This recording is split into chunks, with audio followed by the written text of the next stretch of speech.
Thank you for tuning into Literary Blend, a publishing podcast. I'm your host, Demi Michelle Schwartz. There's no perfect recipe for chasing a dream in the publishing industry, but I hope the conversations on this show give you the ingredients you need to bake yours into reality. So let's flip the page and get into this chapter of Literary Blend. Hello, friends. Welcome back to Literary Blend. Today's chapter is called Writing for the Young Adult Audience, and joining me on the show for a chat surrounding this topic is a guest I am so honored to have a chat with. Please give a warm virtual welcome to New York Times bestselling author Ginny Myers Sain. Hi, Ginny. Hey, thank you for having me here. I'm excited to chat with you today. Yeah, absolutely. I'm so excited to have you. How are you doing today? I'm doing really well. Thank you. Thanks for asking. Yeah, for sure. So I'm really excited to chat all about writing for YA. It's going to be a great time. But before we get into that, I would love for you to share a little about yourself and your journey as an author so far. Sure. I come from a family of writers. My mom is an author, a writer. She has 19 published books for kids. Hers are mostly middle grade historical fiction. So for kids a little younger than I write for. But I grew up, in a household surrounded by books and by writing. She was also an English teacher. My father was a poet, a published poet. So I grew up surrounded by writers and, sort of knowing that writing was a real job. And being familiar with that world. But have spent most of my life, in college. I studied theater. I have a degree in theater, and I've spent most of my career actually working in the theater as an actor, as a director, and as an acting teacher. So that's kind of the art form that I gravitated to for most of my life. I didn't start writing really seriously until fairly recently. Just about the time COVID hit and theater shut down, and I was looking for a creative outlet that I could do while I was kind of stuck at home, like the rest of the world in that time period. And I'd been writing a little bit, off and on before that, but that's really the point at which I got serious about it, since everything else was kind of on hold, and sort of made that transition. I won't say necessarily from theater to writing, because I still do a lot of theater, but started thinking seriously of myself as a writer and getting serious about finishing the book that I was working on. That's fantastic. Well, first of all, I think it's fantastic that you come from a family of writers because I'm the only creative one in my family. I'm a songwriter and recording artist too, and literally Oh nobody in yeah, my family cool. is creative. I'm the only one. Yeah, I think everybody always asks, did you think it helped to come from that world, And my mother never reads anything that I write until I'm finished with it. She doesn't want to offer her opinion or get too involved in it, because we're very different and we write very different types of things. She's very supportive and she loves the work that I do, but she doesn't stick her nose in and try to get involved in that. But it did help, I think, to know that writers were real people, and that the books that I saw in the libraries and the store shelves were written by people, like me. I think a lot of times, kids particularly think that writers are some sort of other magical, mystical creature. And I knew very early on that writers, like all creatives, are people. Yeah, no, I'm really happy you brought that up because I was literally just going to say that when I started to pursue traditional publishing, I always thought like, oh my gosh, these authors are magical and agents are so unreachable and like all these things that you kind of get into your head as a kid. And until you get Yeah. into the publishing industry and really see that everyone's just like everyone else. We're just people who love Yeah, art. absolutely. Absolutely. Yeah, for sure. So before we dive into chatting more specifically about writing for YA, I would love for you to also give a glimpse into your books. So if you could list them and give a little synopsis to give listeners an idea of what your books Sure. are about.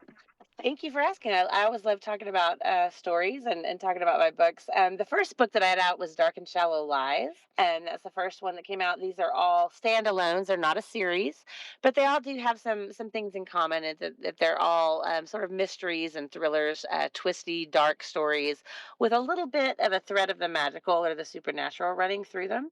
So, Dark and Shallow Lies takes place in the Louisiana Bayou, in a town that is populated by psychics, and it's the psychic capital of the world. A young girl goes missing down there one summer, and her friends are desperate to find out what happened to her, and they wonder, of course, why in a town full of psychics, no one seems to have any idea why or what happened to the girl that goes missing. So it's a story about sort of loss and grief and love, and the lengths you would go to find someone who was suddenly missing from your life. So that was the first one. That's Dark and Shallow Lies. Secret So Deep was my second book. Secrets So Deep is set in Connecticut, and the Connecticut coastline at a summer theater program there. And it's about a girl whose mother drowned years ago at that theater, and she goes back as a high school student to participate in a summer theater program there, and she is determined to figure out what happened to her mother that night. She has some memories of the night her mother died that don't make any sense to her, and she spent her life trying to sort of put all those together. So it's another mystery, twisty story.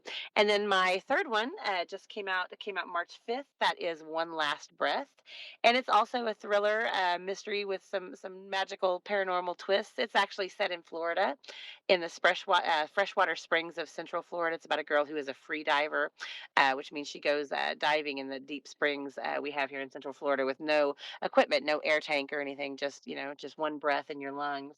And it's a story about a town that is plagued by a cold case murder that happened years before, and she gets drawn into trying to solve that. So that's Fantastic. kind of what they all are. Yeah. Yeah, well, congratulations on the release of another book. That's so exciting. Thank you so much. Yeah, it's exciting to have this one out in the world finally. Yeah, and this is a perfect transition into the first kind of point I wanted to chat about with YA is you mentioned that your books are thrillers, mysteries with a speculative supernatural twist, and so they are a little darker, but they have that genre aspect to them. They have that fast-paced pop fiction element to them, but they Yes. also touch on some darker real topics that YA characters and real teens face. And so I think now more than ever, it's really important to deliver these very real stories and let teens see themselves in these adventurous stories because those characters facing these things are things that teens are facing every day. Oh yeah, absolutely. I mean, YA is the perfect space and age category to explore some of those darker questions and ideas. And YA as an age category has never shied away from things that are dark and complicated and complex and heavy. And there are really no rules as far as what topics can and can't be handled in YA. There are YA books that explore such a wide range of topics, from the light and fluffy to the very dark and very serious. But they're all coming of age stories, and that's the point in our lives where we are exploring those complex issues and handling those complex traumas. And my stories, although they're thrillers and mysteries, and they do have that magical, speculative, or paranormal element to them, all of my stories explore very real world issues of grief and loss and navigating friendships and all of that stuff that's so important in that age group. Yeah, absolutely, for sure. And it's also a way for readers to see themselves in these stories. And if they are facing Yes. some kind of trauma or loss or grief, they can realize that they're not the only ones and they can be the heroes in their stories, just like the characters are the heroes in theirs. Yeah, absolutely. There's a reason that humans of all ages, but particularly I think young people gravitate toward sort of dark stories, because we need those stories to sort of show us the way through our own paths of darkness when things get tough. And if you think about everything from fairy tales to the stories we tell little kids, those are dark, scary stories. And those dark, scary stories help kids and young people and adults even also know where to look for the light in their lives, which is a really important thing. Yeah, absolutely. And it's so funny you brought up the fairy tales because the book that got me Asian Kid is a YA Little Red Riding Hood reimagining. And when I was doing research for it and rereading the original story, I was like, oh my gosh, this is so dark. I cannot believe my parents read this to me when I was young. Sure, absolutely, yeah. Awesome. So, why do you think you were drawn to writing YA as an author? Well, that I have a really easy explanation for that. As I mentioned, I spent a lot of time teaching and directing theater, and I worked primarily with kids who were high school students, some college students, but mostly high school students who were very, very serious about pursuing the craft of theater. So it was kind of a sort of a college prep theater program, really. And that's just the group that I fell in love with and I worked with so closely. When you work with kids in the theater, you work with them really differently than you might, as an English teacher or a history teacher. It's a very personal experience. You're very one on one with those kids. A lot of conversations get had. You get a lot of insight into them, and I just felt like those were the that's the age group whose heart I knew best and whose minds I understood. Those are the voices that I heard in my head, and I was so impressed during all those years I worked with those kids with their their dedication and their passion for their craft and their loyalty to each other. I just knew that that was the group I wanted to write for. I love that so much. And for me, I've always been an avid reader, but I feel like once I started to get into the YA books, that's when I really started to connect with storytelling and those characters. And the YA books that I grew up reading, they really transformed my life and made me fall in love with stories. And so I think another thing too is that YA and middle grade too, they have the ability to really get kids into reading. And I think it's really special Absolutely. to get the chance to contribute to kids falling in love with the art of stories. For sure. Definitely. Yeah. So, speaking about writing YA, a big thing is voice. So, how do you go about developing the YA voice, and what advice do you have for this specifically for any authors who are looking to write YA? Sure. I think voice is one of those things that as writers, we hear about a lot. We know that people like it. Agents, editors, everyone talks about it. But no one really can pin down exactly what it is. It's one of those things that's hard to define, but much in demand. You know it when you hear it or when you read it. For me, voice comes from character. It comes from a deeply rooted place of character. And I think that perhaps because my experience and my background does lie in the theater, I come to character creation maybe from a little bit different direction than some writers do. But when I start putting a character together, I put it together from the ground up in the way that I would if I were directing a play or if I were working with an actor on creating that character. So I think if you know that character, as well as you can inside and out, voice is going to be one of those ingredients that just comes along with that character as you create it. So it's about staying as true as you can to the world, to the character, to those experiences. And it's also about knowing how that character communicates and how people from that world would communicate. People across my books are all teenagers, they're all roughly the same age, but they've got a lot of different speech patterns, a lot of different background, a lot of different ways that they express and communicate themselves because they're all very separate individual characters. Yeah, for sure. I love how you mentioned the knowing the character part because I think that's really important, especially when you're writing YA, because you want to make sure that when you're writing, it's going through the eyes of that character and it's not coming off like an adult talking down by writing through a Right. character. Yes. I think that's one of the Yeah. biggest things of like some YA books. Like, I can kind of tell. It's like I don't feel like I'm reading the character. I feel like I'm reading the author talking. And so I think with the voice too, it's the immediacy and the urgency that comes with being YA. And I don't know about you, but like when I was a teenager, everything was a Oh, life or death absolutely. experience. And Yeah. I was like, oh my goodness, the emotions were running wild and my thoughts were running wild. So I feel like Yeah. YA is a place where there's a lot of emotion, there's a lot of internal monologue to show like how your Oh, protagonist yes. is Yeah. interacting with the world around them and really bringing their voice to life. I think it's what you said, just knowing your character. And I also like too how it's you don't really know your character fully until you start writing them. And Oh, that's for one sure. of the Yeah, you main discover a things. lot. Right, Yeah. for sure. Like for me especially, it's getting to know the character while I'm drafting so then when I'm revising I can go back and strengthen their voice because I know them better. So there's a Yes, discovery aspect yeah. too. Absolutely, and I think it is heightened and it is important and it is, sort of wrought with emotion because everything is so important at that moment in your life. The stories I write I tend to write in first person, which means, that it's even more important that every word on that page comes through in that character's voice. Right. Not just the dialogue, but the narration, the Right. internal thought, all of that has to be very true to that character. So I find once I get into that space, and I can stay in it, it's just a matter of really putting myself inside the head of that character. Yeah, that's fantastic. I like first person too. It's a lot easier to get into the voice, I feel like, than third. Yeah, yeah. I mean, I know, but pros and cons to both. But as an actress and a director, particularly, I'm drawn to that first person narration. I Yeah, think. for sure. So another chat I wanted to have about YA is some misconceptions surrounding the genre. There are always people talking about YA is this when it's really not. So what are some things that you've heard about this age category and how can you kind of combat that to shine light on what YA really does have to offer for the market? Yeah, absolutely.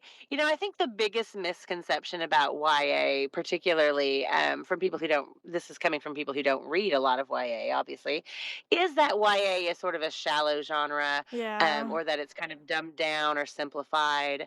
or that it's not as complex as adult writing. I don't find any of that to be true. Like I said, YA deals with a lot of complex, really difficult situations, and a lot of emotions. I think coming of age stories have always been important, in cultures around the world, but particularly in American culture. We have such a strong tradition of that coming of age novel, and that exploration. We know it's an important time, but for some reason, when we put that young adult literature label on it, we think, oh, that's for kids, that's for teenagers, that's going to be simple or silly. The thing about YA is that it's just as complex as adult, writing for adults. It has to do all of the same things that adult novels have to do. The main differences, of course, I think, as a hallmark of YA, as an age category, is the pacing. That's one of the main things that's different. You've got to drop them right into a story. You've got to move it along quickly. And as a reader, that's why I've always been drawn to young adult literature, even before I wrote it. I love the pacing of young adult novels. That things move very quickly. We get pulled in very quickly. The immediacy of it important. But that's the thing that I think I'm generally trying to sort of combat. When I talk to people, and I say that I write young adult, is that this is important stuff. This is a serious undertaking, and I can't think of a more important age group to write for than people who are just on the cusp of figuring out who they are and how the world works and how they fit into it. Exactly. Yeah, that's the one I was going to bring up too.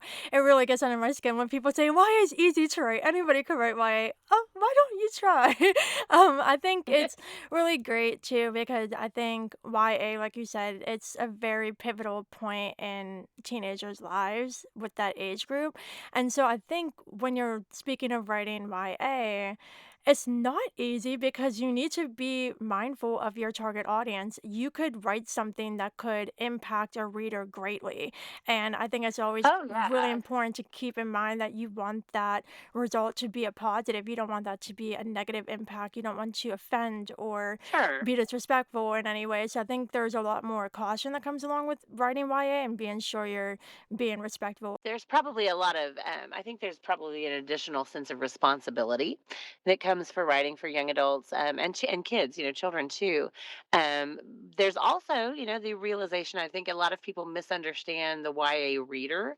Teens are savvy people. They're sophisticated. They're smart. And you cannot pull anything over on them. They can sniff out a fake or a phony, a mile away, much quicker than adults can in a lot of circumstances. So if you aren't being genuine, if you're not, your characters don't sound right, if they don't seem right, they're going to know for sure. Yeah, absolutely. And this is a transition into another point I wanted to make with keeping the reader in mind. And I feel like recently in publishing, we've seen this shift a little bit with aging up of YA because there's an approach where, yes, adults read YA, but we need to remember the target audience is, like 13 to 17, 18 in that range. So, what are your thoughts on how the market is shifting at the moment with YA and the whole new adult conversation? Yeah, I think there's a lot of discussion about that because people aren't sure exactly where to put certain books. And I think like for me, for my books particularly, my Penguin I think recommends them for ages 14 and up because they are a little dark, they're a little twisty. But, I think there's a big difference. The reason this problem exists is because 13 to 18 is a huge age range, and 13-year-olds are very different than 18-year-olds. So I think as we figure that out, or as we figure out like where we're placing new adult and young adult, we have to be aware of the fact that we need to make space in that category for all of those age groups. So, we need younger YA, we need older YA, and I think there's room for everyone in there. We just are sort of experiencing a little bit of a shift in what we call things, where we put them on bookstore shelves and on library shelves, and how we delineate exactly which YA audience this is geared toward. Yeah, fantastic. They give a lot of really great insight. I think you're exactly right in the fact that you have the lower YA, like you talked about, with 13, 14, 15, and then the higher ones. And I don't really think I've ever read a YA book with like a 14 or 15-year-old protagonist. It's always been like 16 or 17. And so I think there is that kind of gap between middle grade and YA and then between Yeah, YA and yeah. adult. And so I'm curious to see in the future how it shifts moving forward. It is tricky, because kids tend to want to read up. They tend to want to read about protagonists that are a little older than they are. So, most of my books feature a protagonist in the 17, 18-year-old range. Penguin recommends them for ages 15, 14, 14, 15 and up because they are a little dark. Like I said, a little bit spooky, a little scary, some adult sort of content and themes. But there certainly is a need for something for those 13, 14-year-old readers to read, and I think that we've got more of that now than we used to. There are books coming out, or we're seeing sort of a resurgence or a move toward finding more books for those readers as they transition from middle grade to YA. But you're right that it has been kind of a traditionally sort of a dead space in the market. Yeah, for sure. Other than voice, what advice do you have for anyone who's interested in writing YA, certain things to keep in mind as they dive into that writing process? I would say that really YA can be almost anything. It could be we've got everything from sort of light, fluffy stories to dark, spooky stories to romances to sci fi to, fantasy. And of course, all genres that fit into that YA age category have their own conventions and their own tropes and their own expectations. My main thing that I would say to anyone who's interested in writing YA is to just make sure you know that audience as well as possible. If you aren't familiar with kids that age and how their minds work and how their brains work and the concerns they have and the questions they have and the issues they face, I think it's going to be very challenging for you to do that. Now, I don't necessarily mean, you can't write YA unless you're a teacher who works with kids all day long or unless you're a parent of teenagers. I think there are lots of different ways you can come at that. But I do think that you need to go into it with a clear understanding of who your audience is, where they are in their life, and the sort of questions and issues that they're dealing with on a daily basis. Yeah, absolutely. That's a really great point because I feel like we can obviously write from our own experiences from when we were teenagers, but things have changed so much where I think it's really important to be aware of the current teenagers and like you said, what are they up to? What are they worrying about? What are their thought process like? And there are a lot of Yeah. places to like just kind of observe. Like anytime you're out and you see like teenagers around, like don't creepily do it, but like just observe like what's going on and see if you can pick Yeah, up on little I things. think you're absolutely right. There are a lot of things that have changed, since I was a teenager. But I think what any good YA writer has to do, because we are all sort of writing, from a teenage perspective as adults, is we have to find the balance between the things that have changed since we were teenagers and the things that are universal and unchanging, the things that will always be important to kids that age, that self discovery, that idea of sort of standing on the precipice of something that is really exciting but is also really scary, and sort of what it means to be in that mindset and be in that space, and that requires a lot of reflection, self-reflection, um, communication, and just a willingness to make sure that you're able to put yourself really really in that mindset. Oh yeah, I love how you brought up universal because that's completely true. I think stories have the power to share universal experiences through fiction. And just going back to something I said earlier, that's why I was so drawn to YA when I was younger. It's just when I was reading those stories, I wasn't the character. I wasn't in their shoes exactly, but they were experiencing things that I was feeling. And so I think you were definitely right in the fact that YA has a great opportunity of sharing those universal emotions and experiences through fiction, and that should definitely be a focus while you're writing that. So, before we wrap up our chat on this, I would love for you to share any last thoughts you have on writing YA. If you're someone who's interested in writing YA, the most important thing you can do is sort of keep up with your age category that you want to write for. Find out what's being written now, what's being published now, and make sure that you're reading as much contemporary sort of YA material as you can, because YA, what we call YA, when I was growing up, first of all, there was no category called YA. That's a fairly recent invention. There were books that were written for kids, and there were adult books, and there really wasn't anything, in between. So it's only in the last couple of decades that YA has really come into its own.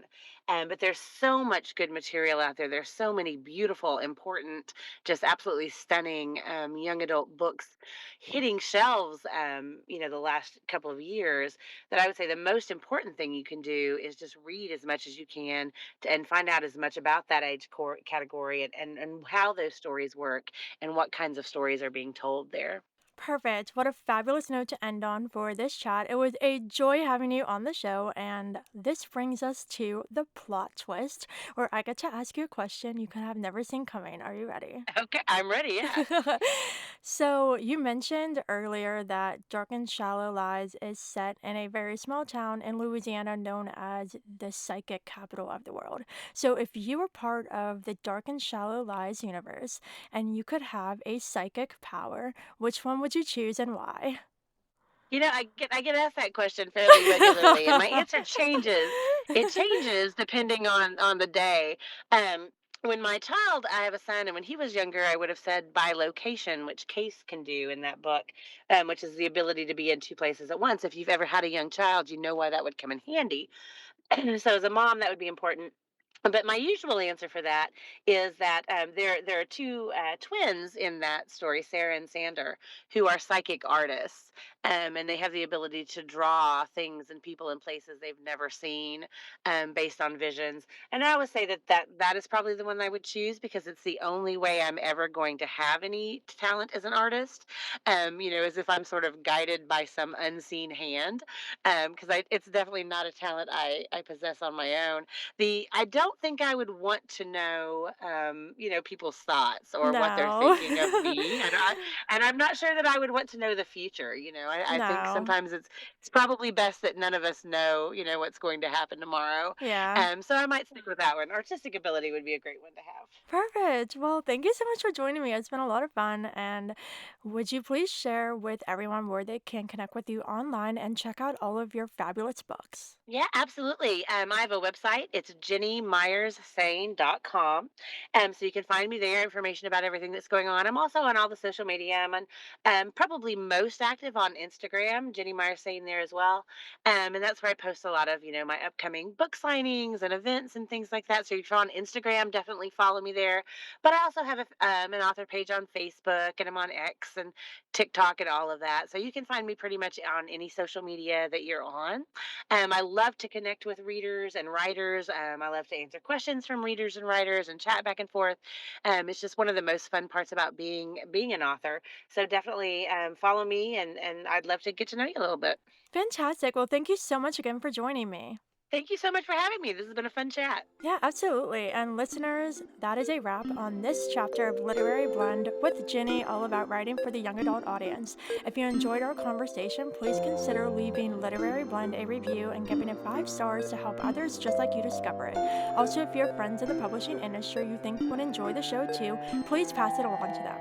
Thank you for listening, and until we flip to the next chapter, happy reading and writing.